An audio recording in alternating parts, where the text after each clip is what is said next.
11:41 is the time. Zach Gelb and Mike Zahn here with you, rolling along on Philadelphia's #1 college radio station, WHIP. We're getting ready for Brady Manning 17 this weekend and the AFC Conference Championship game. The winner will go to San Francisco Levi Stadium for Super Bowl 50. And now joining us is a former Tom Brady teammate, being a backup quarterback, and that's Damon Huard, who's now doing a great job with Passing Time Winery. Damon, it's your friends here in Philly. Thanks for a few minutes, and how are you?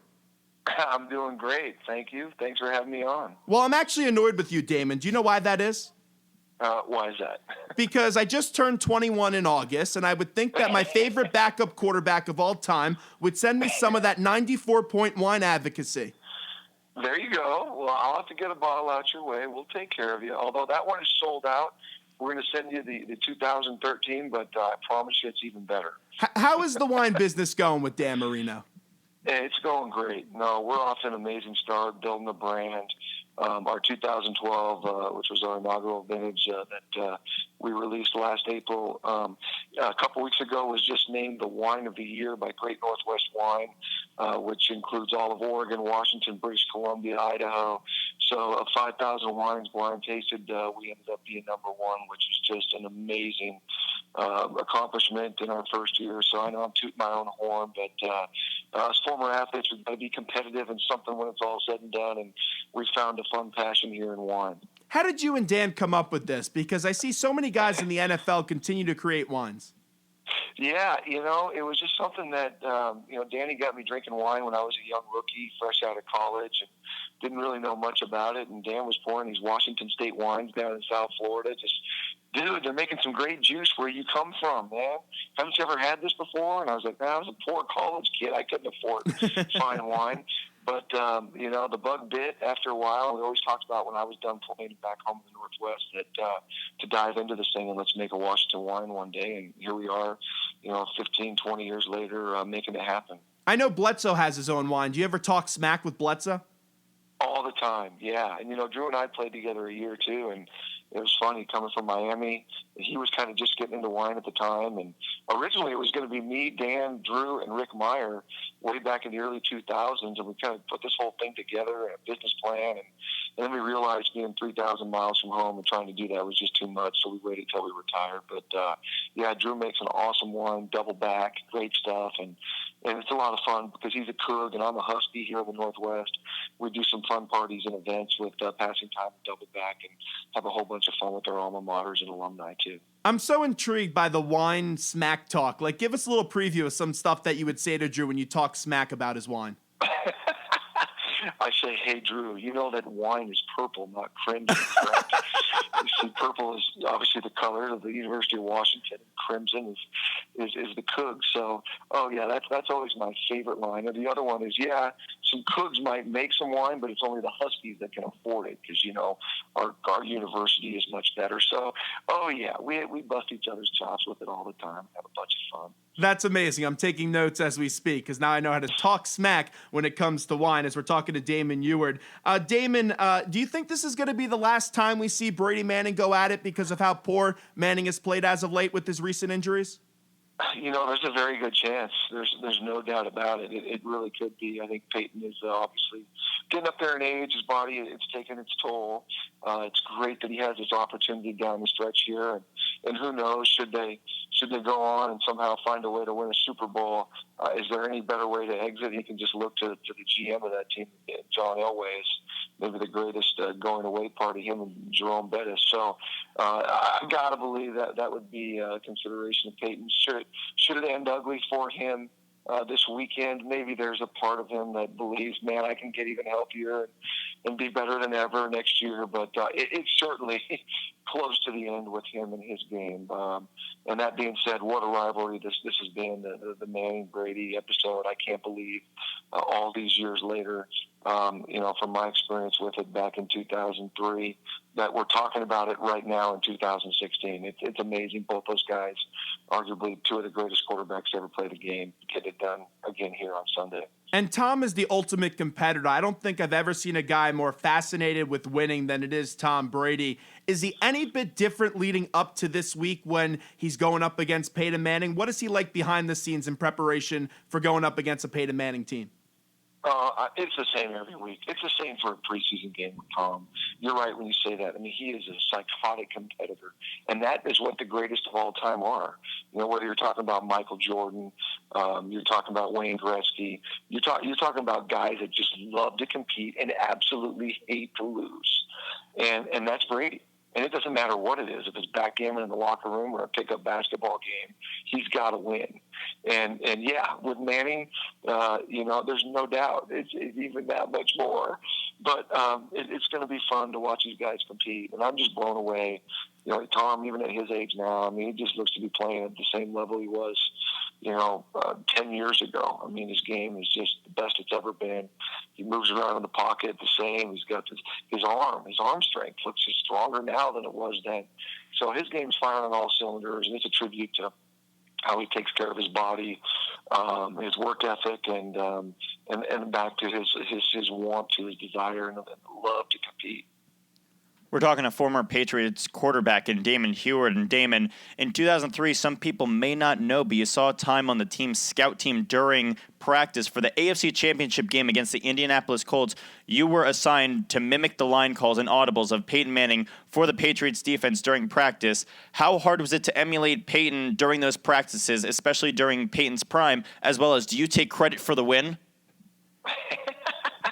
Yeah, I can remember that week.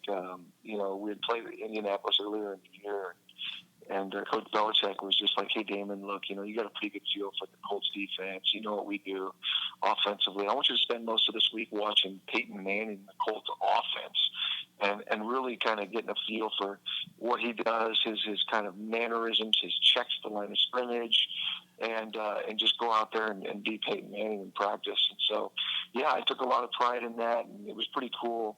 Belichick gave me the game ball after the game in the locker room, and I didn't even step foot between the lines for one play. So Bill was great at defining players' roles and also making guys all feel a part of the team and the team's success. And it probably would have been the way I would have gone down as my NFL legacy was a Peyton Manning impersonator had I not had a great run there with the Chiefs before I was done.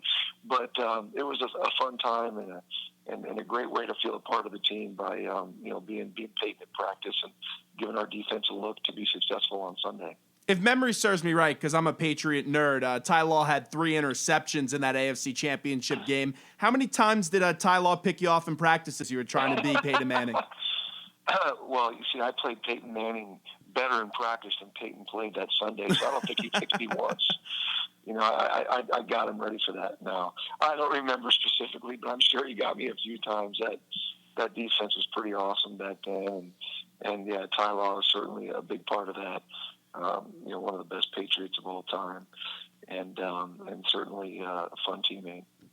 Brady in the past typically played big playoff games at home, while they've also shared their fair share of playoff road victories as well. Do you think this game being played in Denver opposed to New England has any effect on the New England Patriots? I don't think so. If it's cold, well, they played in cold weather at home. Tom's been there, done that. Any crowd, any noise, they'll have a plan to tackle that. It doesn't matter. It would have been nice to be at home in front of the Patriot fan base, absolutely. But as we've seen here in the playoffs already, teams can go on the road and win. And the Patriots are no exception. They can get it done on the road. Forget about being on the same sideline as Tom Brady, just being in the same building as Tom Brady as well as Peyton Manning. Do you think in a couple years people will reflect back and think to themselves, wow, those were 2 iconic quarterbacks going at it? And do you think anyone can ever match these 2's success? Well, there's no doubt that everyone's going to look back on this rivalry, 10, 15, 20 years down the road from now as, one of the best of all time. I think I look back at some of the fun rivalries when I was growing up, whether it was Elway, Marino. I guess there's not a whole lot jumping out at me. Maybe Bradshaw, Staubach. But there's no doubt this probably the best. We were talking about this is the game 17 or 18 or so between these 2 guys. I mean, without a doubt, the 2 best quarterbacks of this generation have gone at it for so long, and it's fun. I mean, you try to project hey, what's the next two kind of young guy rivalries? And, certainly you can look at the NFC and probably, maybe this Cam Newton, Russell Wilson thing is going to be fun going forward. But Peyton Manning is going to be a rivalry that, certainly my generation is going to talk about for the foreseeable future, because it's just been so good for the National Football League. Just taking you back to when Tom first came to New England and first got some serious time in games. We all know what happened, the story with Mo Lewis taking out Drew Bledsoe, but the Patriots turned to 6th-round draft pick, 199 overall Tom Brady, and no one in their right mind could have predicted this success of 4 Super Bowls now and being probably the greatest quarterback of all time. You could have that debate between him and Joe Montana. When did you guys know in that 2001 season that Tom really won over the team? Well, I think it was just his competitive spirit and nature, and yeah, the team just played well and rallied around him. I would say that you go back to that year though, and you watch it, much like any young quarterback playing for the first time. I mean, it ultimately it's a team sport, and you win and lose as a team, and we had a lot of things go our way that year. If you remember the tuck rule, and Tommy got hurt in that AFC Championship game, the high ankle sprain, and Drew came in and threw a big touchdown pass to get us to the Super Bowl. And you talk about our special teams in that AFC Championship game, scored 2 touchdowns to really beat the Steelers. So winning over the team, I think, really kind of happened over the course of the next few years. 02, 03, 02, we did not make the playoffs. We were 9-7. It was kind of an up and down year. I remember Lawyer Malloy was left to Buffalo, but really the 03 season, that had been Tom's 3rd year as a starter, was the year when we ended up 14-2. I think won all these games in a row and led us to that Super Bowl where you're like, yeah, this guy is a future Hall of Famer. And so it's an evolution. Even whether it was Peyton Manning too, I played against him as a rookie, and he was awful as a rookie. Awful. You wondered if he was going to survive in the league. And but those you go through some of those bumps and bruises, and here they are all these years later as the best to ever play the game.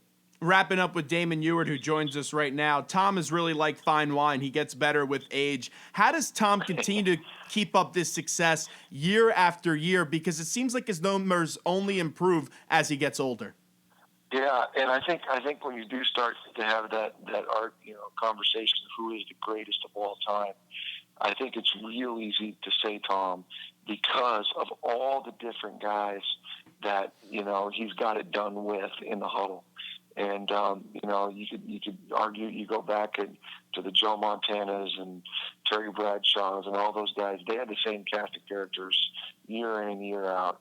Tommy's done it with so many different faces.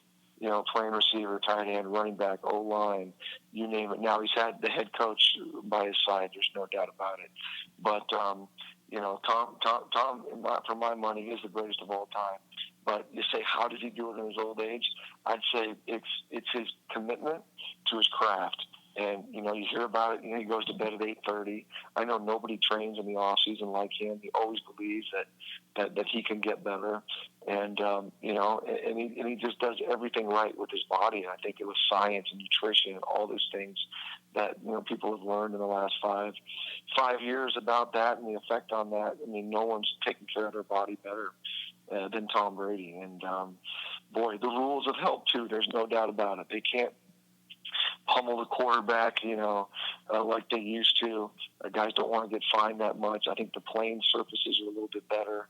You think of some of these AstroTurf fields we used to play on, and Lawrence Taylor or Bruce Smith driving you into the ground, and all those hits take a toll. So I think by protecting him a little better in the pocket, and then his just commitment to his health and his craft are why he's better with time.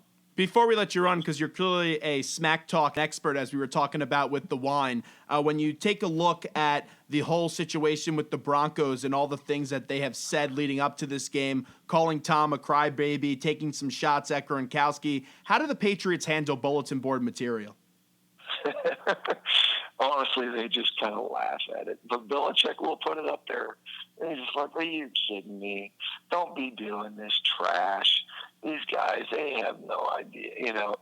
It'll definitely be brought up in the team meeting room, and I think certainly some young guys in the room will buy into it. But I mean, that's the last thing that Tom needs to hear to motivate him and Gronk and those guys. They want to win more than anything as is. Great stuff out of you, Damon. Before we let you run, Passing Time Winery, tell the folks listening in Philadelphia how they can get some fine wine. Yeah, thank you. Yeah, please check out our website, passingtime.com. Join our mailing list. We can ship it out there to Philly, and love to get more Passing Time on the East Coast out there. So check us out. Thanks so much, Damon. We appreciate it as always. All right, fellas. Have a great day. Go Pats.